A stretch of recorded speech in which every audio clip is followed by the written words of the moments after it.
and to imply that we should just ignore the impact that Caitlin Clark had on this team, this league, this sport.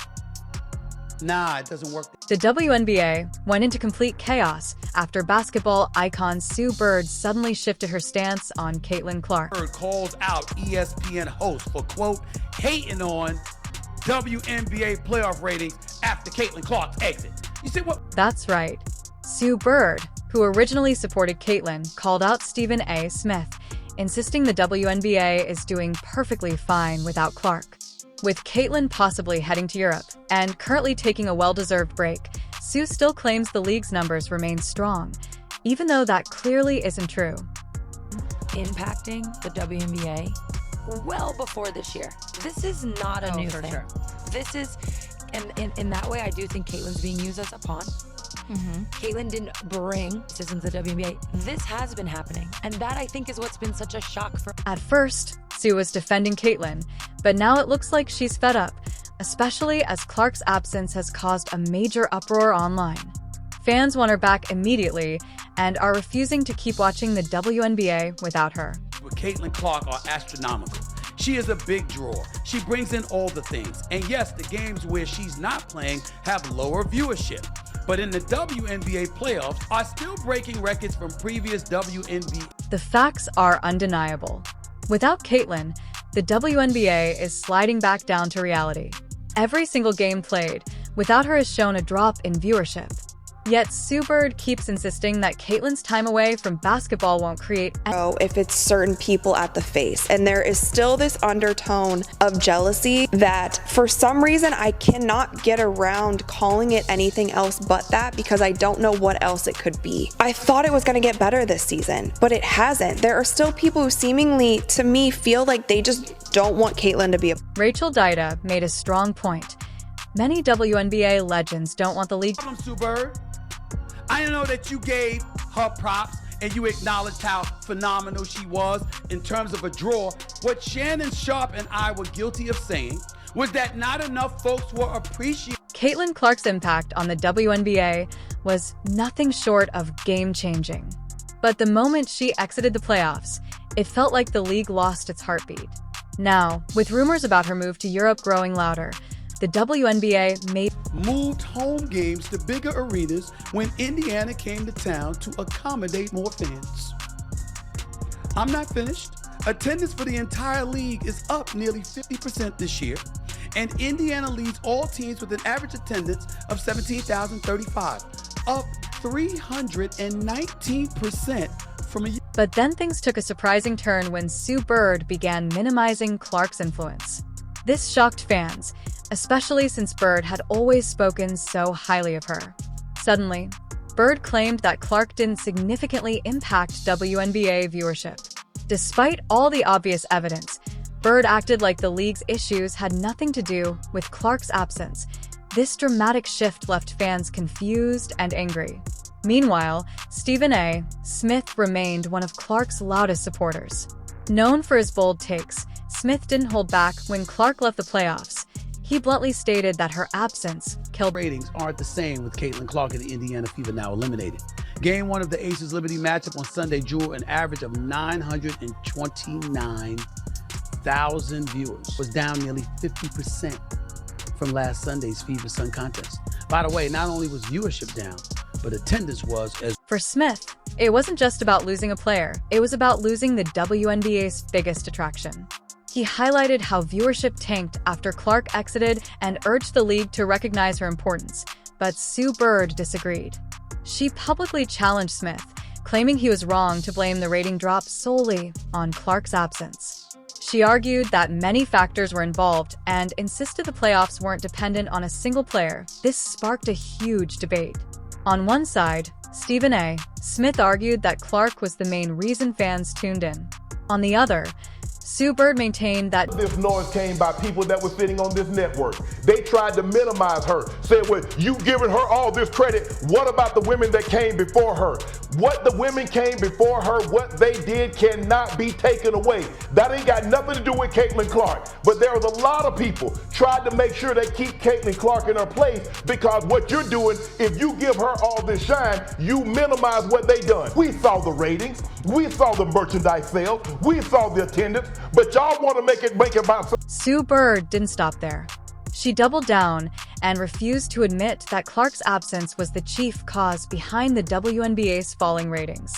Even as the numbers continued to drop, Bird insisted it wasn't all because of Clark. Fans weren't buying it. The statistics were clear. Viewership skyrocketed when Clark played and crashed when she didn't. Many fans pointed out how the excitement evaporated the moment she left the playoffs.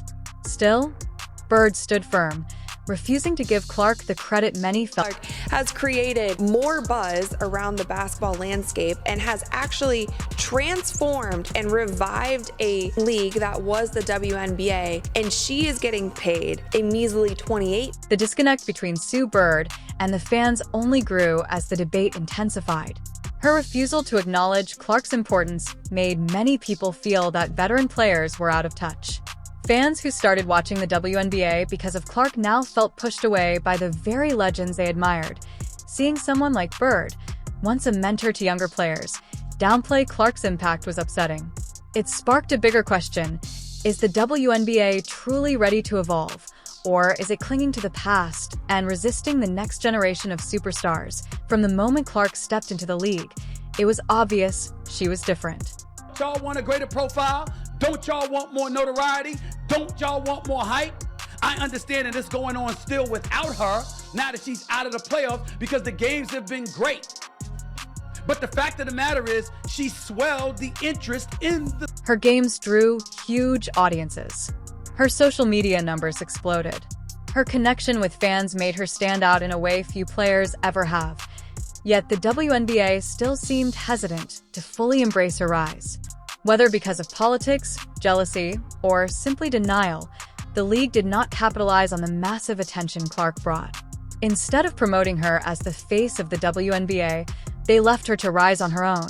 Without full support, this proved the effect is definitely real. I mean, we can all see that. However, experiencing it in person is totally different. I was at the Fever in Indiana game last night, and the amount of 22s that I saw on the way to the arena and inside the Capital One Arena might as well have just been a home game for Caitlin Clark. Not Indiana, Caitlin Clark. The thing is, that didn't surprise me. But what did surprise me was how packed the game. By refusing to embrace the Caitlin Clark effect, the WNBA missed a massive opportunity to grow. Now, the league faces falling ratings, frustrated fans, and a major loss of excitement. Through all of this, Stephen A. Smith has remained one of Clark's strongest defenders. While others downplayed her influence, Smith repeatedly called out what he believes is unfair treatment toward Clark. He noted how she is treated differently than other players, whether through excessive physical targeting on the court or lack of proper promotion off the court. He highlighted how Clark has been singled out, fouled aggressively, and overlooked for recognition. Respectfully, with your platform, you could have been doing this 3 years ago if you wanted to. All right, we gotta go. Stephen, I'm talking to you. I'm talking to you. Wow. Don't do that. I'm talking to you about the power that you have. Really You've appreciate missed, my girl, but you've missed a lot of episodes. As the controversy around Clark's treatment grows, many fans are now pushing for her to leave the WNBA entirely. They believe she'd be better off in the EuroLeague, where she would get more respect and far better financial opportunities. Fans argue that in Europe, Clark's talent would be truly appreciated and she wouldn't face the constant targeting she experiences in the WNBA. This movement is getting louder every day, with more fans urging her to leave sooner. Team overseas who would love to snatch Caitlin Clark away from us and give her a crazy offer. I mean, Ice Cube was about to give her $5 million to play in less than 10 games in the Big Three. So the money is there, and if these owners are smart with it, I could definitely see more WNBA players going overseas and possibly. The financial incentives in Europe are another major factor.